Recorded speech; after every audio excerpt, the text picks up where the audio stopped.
Red fort पर जो blast हुआ पहली बार नहीं, पर बहुत लोगों ने बोला कि ये शॉकिंग है। सच बोलूं, शॉक लगा लेकिन सरप्राइज़ नहीं। अगर हम पैटर्न देखें तो ये एक वार्निंग भी था और एक सिम्टम भी। आज हम देखेंगे कि क्या अभी तक कंफर्म है, इंडिया क्या क्या स्टेप्स ले रही है, जियोपॉलिटिकली हम कैसे अलाइंड हैं between India, US and China, India के पास क्या क्या ऑप्शंस हैं, और इनफैक्ट अगले सेक्शन में हम बात करेंगे रेडिकलाइजेशन की, वही जो कि सबके दिल का मुद्दा है। रेडिकलाइजेशन ओवरनाइट नहीं होता, ये बनता है काफ़ी सारी चीज़ों से। आइडियोलॉजी, लोकल नेटवर्क्स, फंडिंग्स और भी काफ़ी सारे इंस्टीट्यूशनल गैप्स, ये सब मिलके एक ऐसा प्रॉब्लम क्रिएट करते हैं जिसका इंटरेक्शन होता है और कोई सॉल्यूशन नहीं मिलता। ये सिर्फ एक ब्लास्ट नहीं था, एक प्रिडिक्टेबल आउटकम था। ये सब हमने ऑपरेशन सिंदूर 1.0 के टाइम देखा था और अब तो हमने इसको और ज़्यादा महसूस किया है। आगे देखते हैं कि क्या फैक्ट्स हैं, क्या फिगर्स हैं। 10 नवंबर को ब्लास्ट हुआ। ब्लास्ट के बाद दिल्ली पुलिस ने केस रजिस्टर किया। केस एनआईए के पास गया, जिन्होंने 10 से 13 नवंबर की विंडो में काफ़ी सारी एडवाइजरीज जारी की। फरीदाबाद में हमें 2900 केजी का एक्सप्लोजिव्स मिला। अब एक्सप्लोजिव्स की लास्ट माइल डिलीवरी डॉक्टर साहब ने काफ़ी सीरियसली ले ली। एमएचए ने अल फलाह यूनिवर्सिटी पर एडवाइजरीज जारी करी, फॉरेंसिक्स ऑडिट्स करे, और इसके बाद काफ़ी सारे मीडिया चैनल्स में ये खबर भी आई कि इसमें पाकिस्तान और बांग्लादेश का लिंक भी है। लश्कर ए तैयबा इन्वॉल्व है, लेकिन यहाँ से कुछ कंफर्म नहीं है। लेकिन मुद्दा ये है कि एक्सप्लोजिव्स आए कहाँ से, इतना बड़ा अटैक रोका, जो कि बहुत अच्छी बात है, लेकिन इसकी रिस्पॉन्सिबिलिटी कौन लेता है? कोई ऑफिशियल स्टेटमेंट नहीं आया अब तक। सो ये बात एक सवाल है जो सरकार का है। अब देखते हैं इंडिया का रिस्पॉन्स क्या है। रिस्पॉन्स काफ़ी स्ट्रैटेजिक है, जहाँ पे हम काफ़ी एजेंसीज को इन्वॉल्व कर रहे हैं। लेकिन सवाल ये है कि क्या ये इंटरनल क्लीनअप काफ़ी है, या फिर हमें कुछ और भी चीज़ें करनी पड़ेगी। यहाँ से प्रेशर तो एक डेवलप हो रहा है, लेकिन यहाँ पे हमें रिलाई करना पड़ेगा ऑनेस्टी और कॉम्पिटेंसी पे डिफरेंट इंटरनल एजेंसीज़ के, या कुछ और भी करना चाहिए, जैसे कि लास्ट टाइम जैसा सिंदूर 1.0। आगे हम देखते हैं कि जियोपॉलिटिकली कौन किसके साथ है। इंडिया यूएस रिलेशनशिप्स डिप्लोमेटिकली अलग चल रहे हैं, पर बैकडोर पे फाइनेंशियल कोऑपरेशन अभी भी है। पाकिस्तान यूएस में ऑयल डील का एक मंज़र सामने आया है, जिस पे अभी और चीज़ें आनी बाकी है।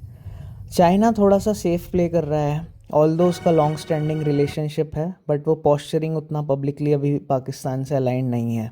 रीजनल स्पिल ओवर्स हो रहे हैं, और फिर हम देख रहे हैं कि बॉर्डर रेफ्यूजीज़ अंदर इंडिया में इनफ्लो हो रहे हैं without any restrictions. I don't know why the womens be sleeping. Afghanistan का एंगल काफ़ी नया है, जहाँ पे अफ़गानिस्तान और पाकिस्तान में अननोन लोग अफ़गानिस्तान को हेल्प कर रहे हैं और उनको इनेबल कर रहे हैं पाकिस्तान से फ़ाइट करने के लिए। अब यहाँ पे हम देखेंगे कि पाकिस्तान भी टू फ्रंट वॉर में इन्वॉल्व हो गया है, जहाँ पे इंडिया, यूएस और अफ़गानिस्तान का एक सपोर्ट स्ट्रक्चर बन रहा है, और जो हम टू फ्रंट वॉर झेलते थे, अब पाकिस्तान के लिए वही ऊनो रिवर्स हो गया है। So a very good strategic win for India in that term. आगे देखते हैं 0.5 फ्रंट वॉर में क्या हो रहा है। सो ये 0.5 फ्रंट वॉर, जिसमें कि हम देखते हैं कि एक्सटर्नल इंस्टीट्यूट्स सपोर्ट करते हैं internally by exploiting and giving financial support. अब ये कोई नई कहानी नहीं है। ग्लोबली इन रीसेंट हिस्ट्री काफ़ी कंट्रीज इससे डिस्ट्रॉय हुई हैं, जैसे Afghanistan between 1992 and 96, and we all know the condition right now. Algeria was also a very good country, and in 1990 external forces exploited internal radicalized groups. Similarly Syria 2011, Indonesia. So ये सारे cases ऐसे हैं जो हमें एक हिस्टोरिकली बताते हैं कि हमें क्या सीखना चाहिए। अब इसके अलावा इनको टैकल कैसे करते हैं, उसके लिए मेरे दिमाग में दो केस आते हैं, जिसमें इंडोनेशिया, जिसने काफ़ी अच्छा काम किया है, और मोरक्को। आप इन आर्टिकल्स के बारे में ऑनलाइन पढ़ सकते हैं, but the summary is you have to detect early, disrupt their financial and logistics, and then you have to integrate them into the society. अब आगे के सेक्शन में हम देखेंगे कि इंडिया के पास ऑप्शन क्या है। पहला सिनेरियो है घर साफ करना। अब इसमें हमको लीगल टूल्स यूज़ करना है, intelligence, financial targeted policing, regional diplomatic nudges, ये सब करना है। This is a smart move, politically low cost है, एस्केलेशंस मिनिमल है, सस्टेनेबल है, चोक कर सकते हैं फंडिंग, बट ये कि एक स्लो मूव है और इसमें गैप्स काफ़ी साल लग सकते हैं। तो सेकंड सिनेरियो पे आते हैं। Second scenario is precise, pressure, pitch, hurt और डिटर। अब हमें कंबाइन करना है सिनेरियो 1 को सिलेक्टिव, काइनेटिक, डायनामिक और क्रॉस बॉर्डर रेड्स के साथ। यहाँ पे हम अलग अलग एयर स्ट्राइक्स करेंगे, लिमिटेड वॉर एस्केलेट करेंगे, as well as diplomatic channels पे भी जो कंट्रीज़ टेररिज्म को सपोर्ट कर रही हैं उनको बॉयकॉट करना स्टार्ट करेंगे, as well as the countries who are supporting these countries. So this signals that India stands for itself. India is very strict on these terror outfits. बस इसका कौन ये है कि इंटरनेशनल कम्युनिटी में हमको बहुत ही ज़्यादा प्लान्ड और फ्लॉलेस प्रूफ्स के साथ जाना पड़ेगा rather than just our gut feeling. Third scenario is the limited war, जहाँ पे we don't know how it ends, but at least we start on a war front. We go all in. So this is a short-term decisive military signal. We pinch in different countries, different hostile countries, especially Pakistan in this case, along with Bangladesh coming up as the next country. यहाँ पे the risk is human lives are at stake.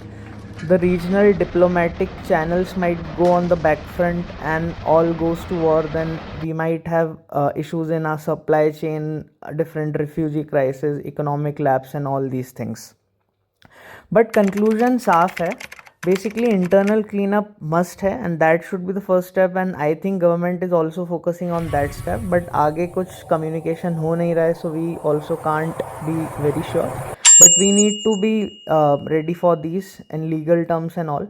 अब war अगर होगा तो हमें loss तो होगा, I mean we are not unique country up front, so there would be loss, but we have to estimate like within हमको war किस level पे ले जाना है, कितना हम रिस्क ले सकते हैं।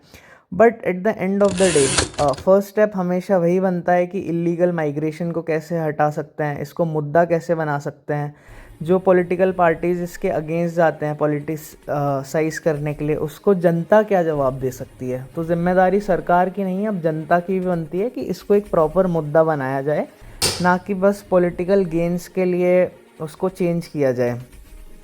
नाउ यू अंडरस्टैंड कि लड़ाई बस अंदर और बाहर की नहीं है, बल्कि एक कंबाइंड एफर्ट है जहाँ पे हमें इन चीज़ों को टैकल करना है, लीगली, फाइनेंशियली, ऑनलाइन इकोसिस्टम में, डिफरेंट सोशल रेजिलियंस में, एंड फाइनली बात बस बॉयकॉट करने की नहीं है, बात एक इंक्लूसिव सोसाइटी की है।